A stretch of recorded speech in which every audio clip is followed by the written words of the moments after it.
Hello traders, good day, Vladimir here. This is the live market review, 18th of May 2017. Let's go over the opportunities as they're forming and see what and where can we trade. Dollar Canadian still remains under bearish pressure, even though there is a potential bullish hidden divergence forming.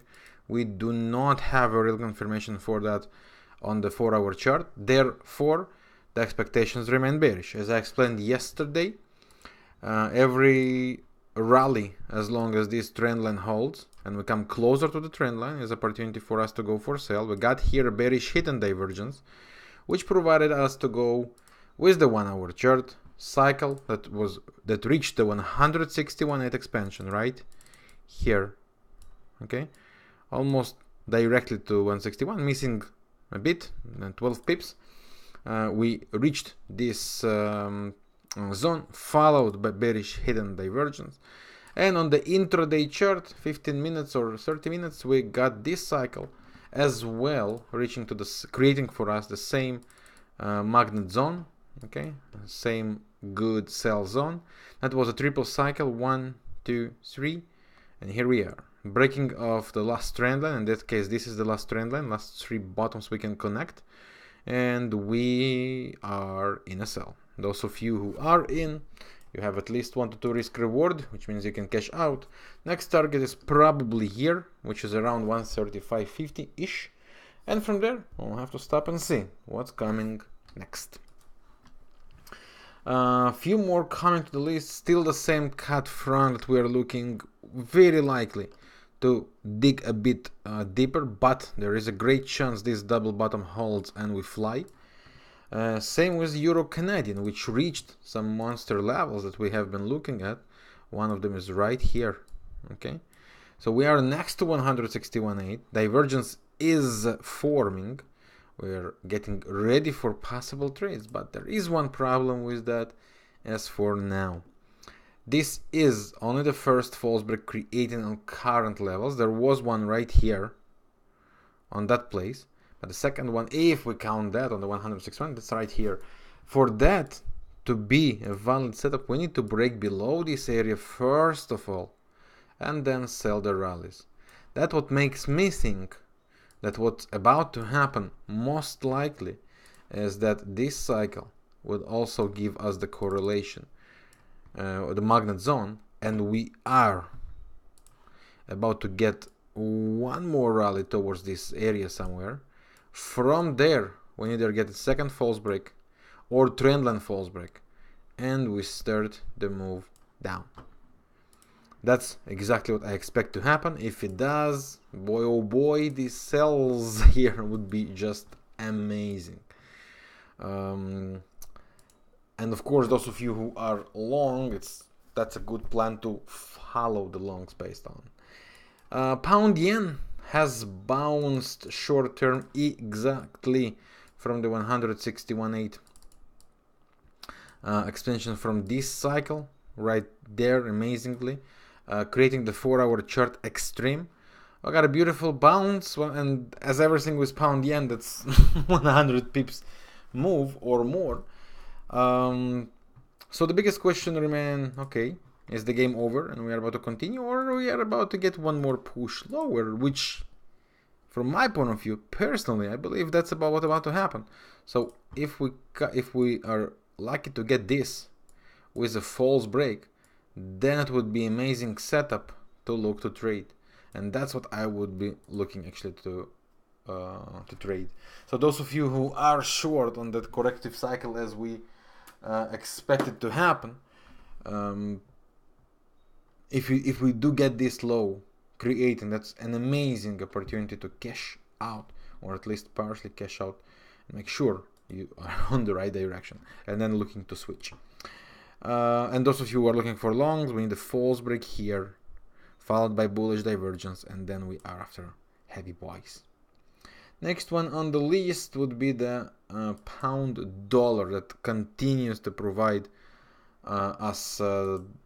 provided the momentum we were looking at, but I want to pay our attention for something very interesting happening here, and this is it.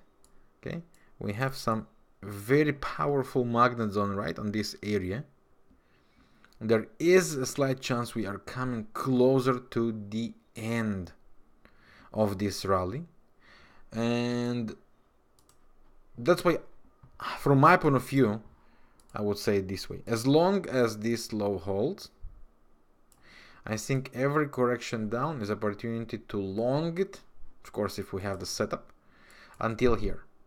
Once we are there, I expect a heavy sell to begin. Same with the euro dollar, which we have been covering for a while. I believe we are going to 112, closer to 113 zone, where from I expect a heavy sell. And this is once again the proof for that, the levels we are expecting. It's 112.50 up to 113, an amazing magnet zone created by all these cycles at one place. You see that? How good it is? And everything is around 113, even slightly lower. That's why I believe currently, if we get one push, if we get the second push, that could use us as a great buy opportunity. So for example, let's assume this is number one, we get number two here. This would be the zone, or this would be the zone to look for these longs to happen towards 112, 113, sorry. Okay. Of course, we don't blindly buy, but if we get two waves and bullish divergence formed, of course we are after buys. Risk reward should be in our favor in that case, which can provide great opportunities. Euro franc is my next one. I was looking around 108, 108.60. We are next to there, but that's also a bit suspicious. Now, from one side, we are next to the 20 MA on the daily chart. There is no bullish divergence yet on the daily chart. There is not even bullish divergence on the 4-hour chart. Therefore, despite of all the good wishes, there is a good chance we are going to play it a bit different here, which means there is a good chance we are going to get something like that and take us to a bit lower levels to recreate some divergence here before we remain long. So as for now, while the trend unfolds, I would not trade against this bearish momentum. That's for euro franc. A bit more patience would be required. Gold and silver. Silver did yesterday exactly what we wanted. We got the second false break, the lower lows, retrace and move down. Now the biggest question is, are we going for one more low, or is this double cycle finished the correction and we are about to fly?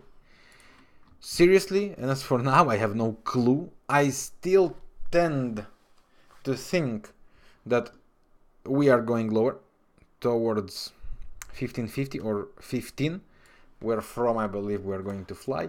But it's really too tricky to have a call on it as for now. So we need a bit more patience. Those of you who shorted based on yesterday plan, you got the risk reward we wanted. That was the risk from 50% retrace.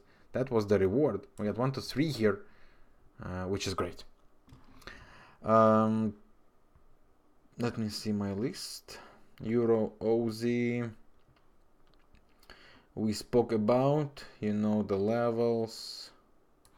Okay, we got one false break here. Those of you are short, wonderful. Those of you are not short yet, I believe there is a chance for one more high to create a false break, but again, the levels are so good, the divergence is so good, so every short setup we get is a great opportunity. I would say every 2 waves up, as long as this high holds, let's say something like that, 1, 2, and a breakout, and we can try short. It might be the beginning of something big, or it might be just a corrective cycle before continuation, but we are on such amazing levels to try short that it's just not fair to avoid these attempts. Again, those of you who are in risk-free trade, so already based on this setup, of course, right? Momentumal breakout, retrace to 50, move down, well, at least 1-to-1 risk reward, so risk-free trade, really good here. or closer to 1-to-1 risk reward. Actually, all depends on the entry. What else interesting we have on the list? What else interesting? Okay, Aussie franc is on great levels, but despite how amazing it looks, there is a great chance we are after 0.71 zone. From there, I expect something heavy to happen. Until then, I would just wait a bit. Oh, Euro pound. We wanted to go longs, and the longs idea still remains on. We got one move down. We want to get the second, and if we do, followed by bullish divergence here, we can start looking for the buys towards the next highs. And according to Crystal Ball, our next levels are higher. We have all the reasons to go there. Even here, you see, great confirmations to look for buys in the coming days. Great period for bottoms. Okay, we have the 18 now, powerful period, 19 also on the top, and we don't have all the here all the tops. We still have the room for buys. That's why I believe if we get one more low here, it should be a wonderful buy opportunity. That would be all for today, guys. Tomorrow is Friday. We don't trade new setups. We just continue and manage our trades. This week was very okay to provide some nice opportunities to us, which we enjoyed from. And also remember the Aussie versus the Kiwi for the setups we've been talking about. We expect long-term buy, so every move down is an opportunity to consider buy, to keep moving based on the weekly cycle. Does that mean necessarily we can't get it lower? Yes, we can, but that's why I say every correction down should be considered as a buy opportunity for the long run, aiming this top of the range here again. That's around 113. That's all for today. Enjoy your weekend to come, guys, and thank you for watching. I'll see you again on the next week. Yours, Vladimir Ribakov.